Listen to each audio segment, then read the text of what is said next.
माझी इच्छा आहे की 12 मास तुम्ही मला आणि या जेजुरी गडाला सोडून कुठेही जाऊ नये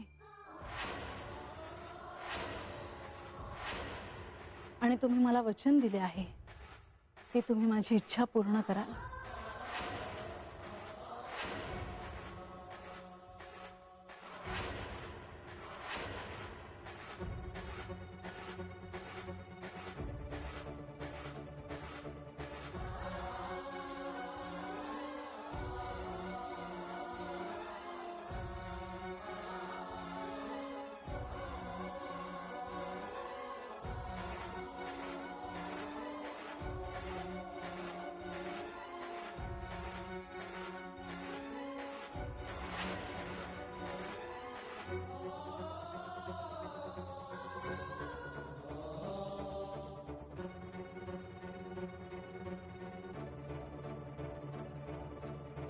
देवा, हे तुम्ही काय केलत? आता तुम्हाला म्हाळसा देवींची ही इच्छा सुद्धा पूर्ण करावी लागेल, पण ते तेवढे सोपे नव्हे, कारण बाणाई सुद्धा तुमची प्रतीक्षा करते आहे। आता तुम्ही बाणाईला काय उत्तर देणार आहात देवा? प्रधानजी, मला आत्ता परिस्थिती लक्षात आली आहे। आता जे आहे त्याला सामोरे जाणे एवढेच माझ्या हाती आहे। देवा, परंतु आता बाणाईचे काय? पण प्रधानजी, ह्या समारंभात बानू कुठे दिसली नाही। मी तिला मेणा पाठवायला सांगितला होता।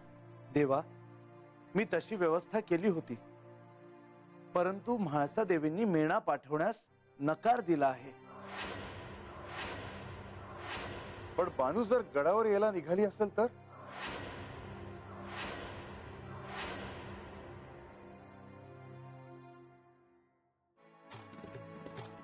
राज्यसभेचे कामकाज इथेच थांबवतो आहे। सर्व कामांची नोंद घेऊन ती त्वरित मार्गी लावण्यात येतील।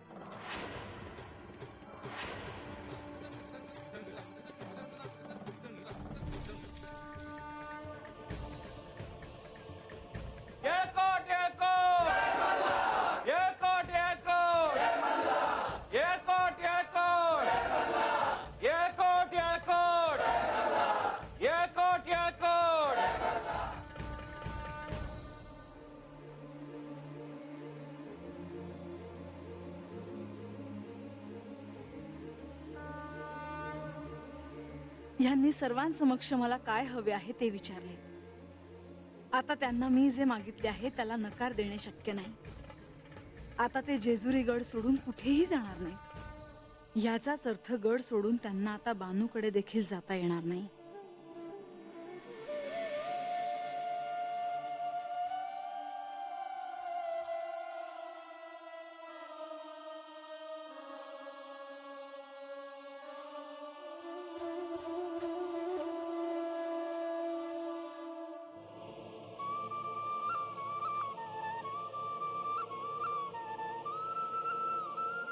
म्हणजे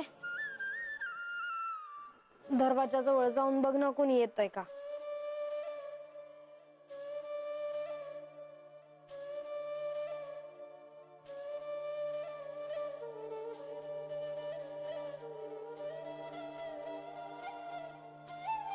कुणीच दिसत नाही आहे ग।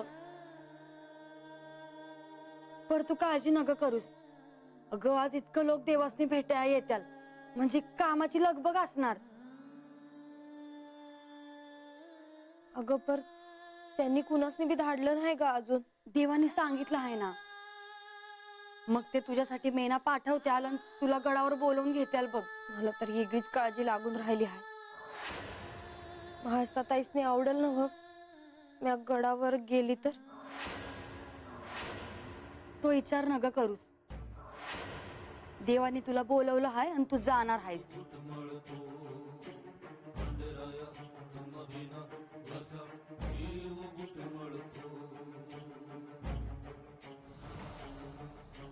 जीव गुटमळतो खंडराया तुम बिना असायो जीव गुटमळतो भक्तीचा डोंगर पिरतीचा सागर असा पान दाबून दोन घडीतच ढासळला असा सावरू असा सावरू सांग राया जीव आधी गुटमळला खंडेराया माझा घास मल्हारी खंडेराया माझं पाणी मल्हारी खंडेराया माझा घास मल्हारी त्याली माझी सडा जीव खंडेराया माझा घास मल्हारी खंडेराया माझा पाणी मल्हारी खंडेराया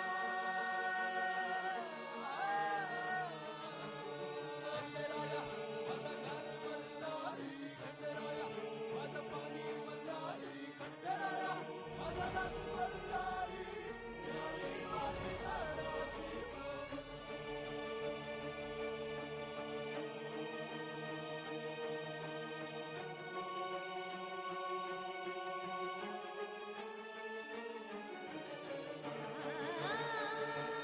असं न ग व्हायला.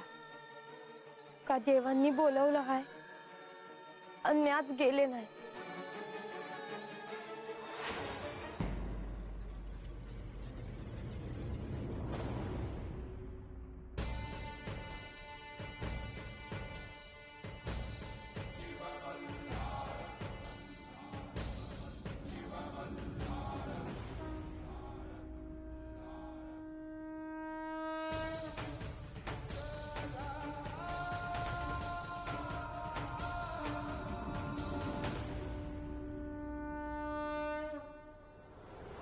देवा, प्रधानजी, म्हाळसेने जे मागितले आहे ते मी तिला कसे देऊ? देवा, तुम्ही असे अस्वस्थ होऊ नका.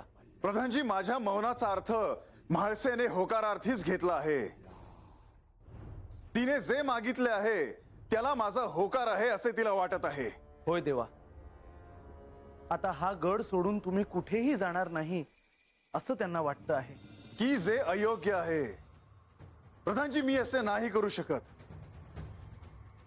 प्रधानजी, बानू माझ्याशी विवाह करून जेजुरीत आली आहे आणि आता मला तिला अंतर देणे शक्य नाही.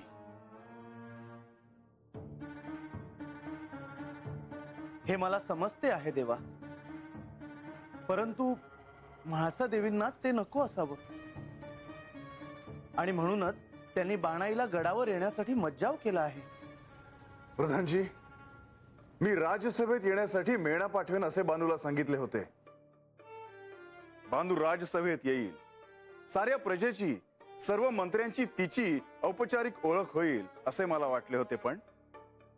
पण प्रधानजी, असे काहीच घडले नाही. म्हाळसा देवींनीच तसे करण्यासाठी नकार दिला आहे देवा. देवा, आता हे सत्य स्वीकारावं लागेल की म्हाळसा देवी बाणाईला कधीही गडावर न येऊ देण्यासाठीच तत्पर असणार. पण प्रधानजी, ह्या साऱ्यात बानूची काहीच चूक नाहीये. म्हाळसेचा राग माझ्यावर आहे, पण ह्या साऱ्यात विनाकारण बानूला म्हाळसेच्या क्रोधाला सामोरे जावे लागते, की जे अयोग्य आहे. देवा, तुमचा बाणाईशी द्वितीय विवाह झाला आहे. म्हाळसा देवी तिचा कसा स्वीकार करतील? हे सारं म्हाळसा देवींना कसं समजावून सांगणार?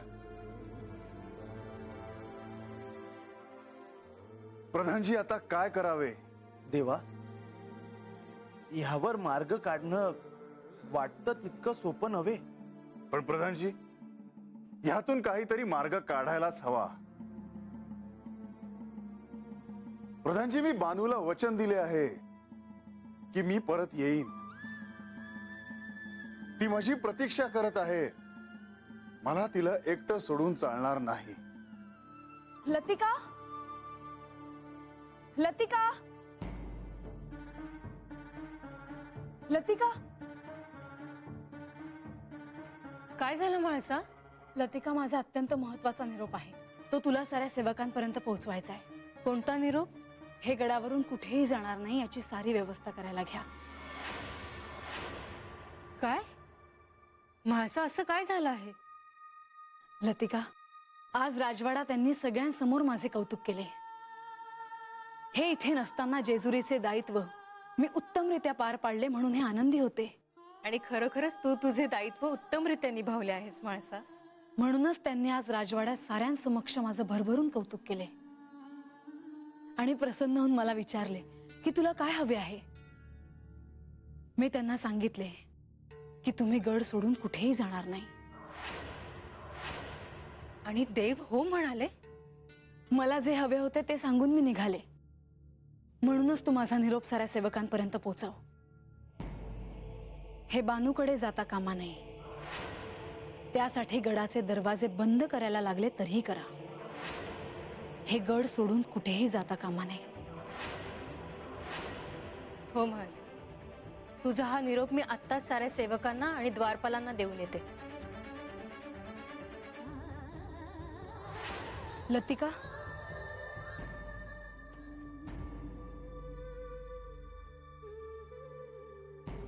ही गोष्ट बानूपर्यंत पोचता कामा नये हे ध्यानात ठेव. हो.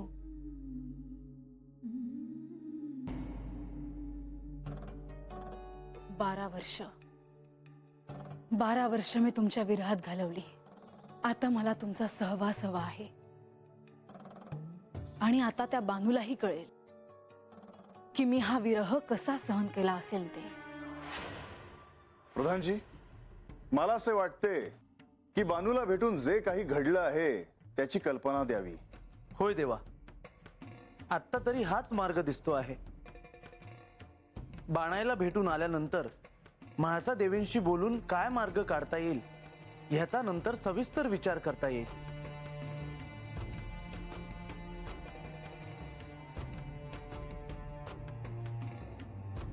गणोबा, ये.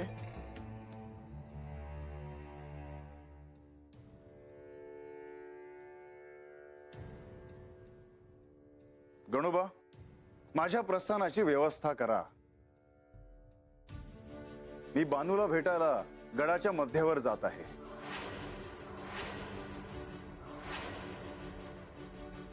गणोबा, गणोबा, काय झालं आहे? तुम्ही अजून इथेच आहात?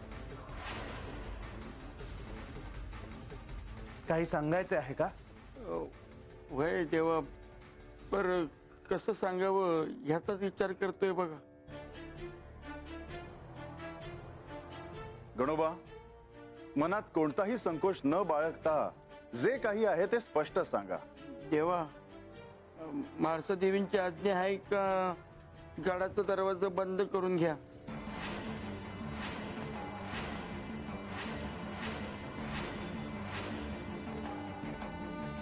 गडाचे दरवाजे बंद का?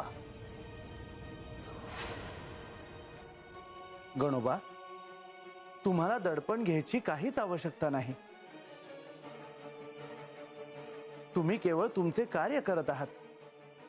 सांगा, म्हाळसा देवींनी अशी आज्ञा का दिली? देवानी गड सोडून जाऊ नये म्हणून.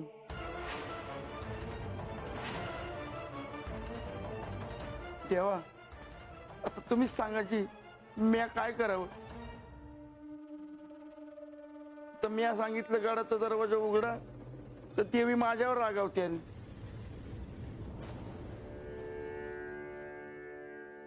गणोबा, तुम्ही काळजी नका करू. श्री खंडेराय आणि मी यावर काहीतरी मार्ग नक्कीच काढू. या तुम्ही. हो भाईजी.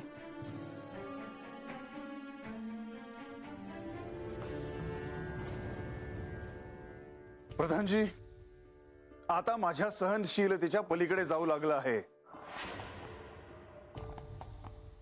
देवा, म्हाळसा देवींशी बोलल्याखेरीज ह्यातून काही मार्ग निघणार नाही असे दिसते आहे. पण प्रधानजी, काय बोलणार तिच्याशी? प्रधानजी, तुमच्या मनात आहे तरी काय? देवा, आता म्हाळसा देवींशी पुन्हा एकदा तह करावा लागणार.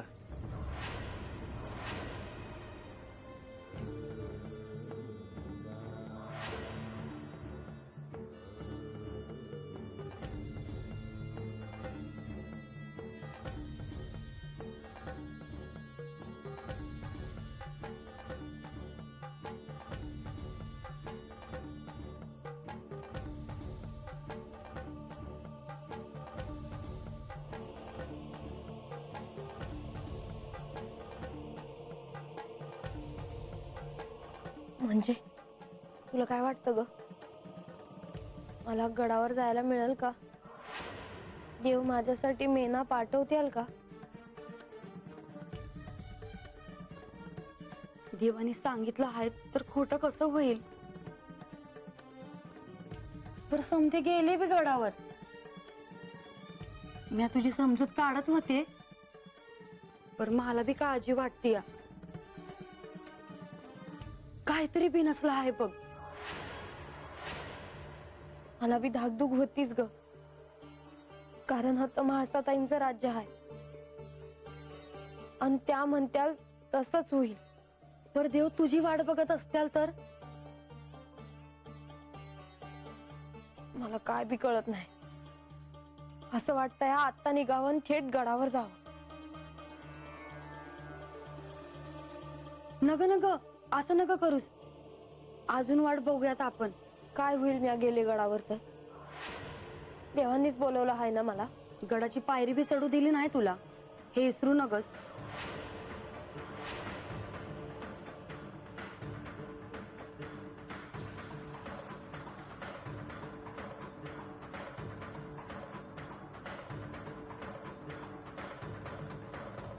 येड्यासारख्या नुसत्या फेऱ्या मारू नगस.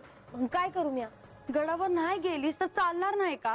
म्हणजे अगं देवांनी बोलवलं आहे मला. मी गेले नाही तर त्यांचा अपमान नाही होय त्यो? प्रधानजी काय म्हणालात तुम्ही? पुन्हा तह करायचा? होय देवा, आता ह्याशिवाय दुसरा कोणताही मार्ग मला तरी दिसत नाही. म्हाळसेला सांगायचे काय आणि तह केला तर अट काय घालायची? अट कोणी घालायची, मी का म्हाळसेने? देवा, परिस्थिती बघता तुम्ही म्हाळसा देवींना कोणतीही अट घातली तरी ती त्या मान्य करणार नाहीत. होय देवा, हीच वस्तुस्थिती आहे. तुम्ही बाणाईकडे जाऊ नये म्हणून त्या सारे प्रयत्न करणारच.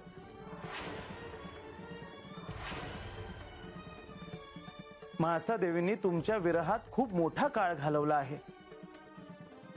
त्यांचे हे म्हणणं त्यांच्या परीने योग्यच आहे देवा. पण म्हणून म्हाळसा जे काही म्हणते ते मी मान्य करायचे का प्रधानजी? म्हाळसा जे काही म्हणेल ते सारं मान्य करायला माझी सिद्धता नाही. जशी म्हाळसाने बरीच वर्ष माझ्या विरहात काढली तशीच बानू देखील एवढी वर्ष माझ्या येण्याकडे डोळे लावून बसली होती.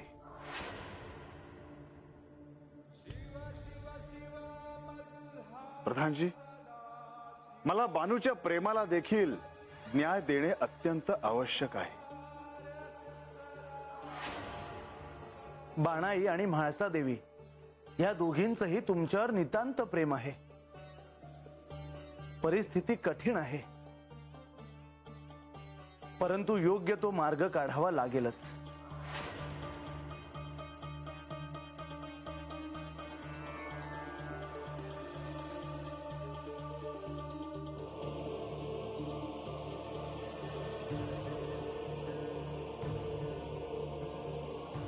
देवा, एक मार्ग आहे.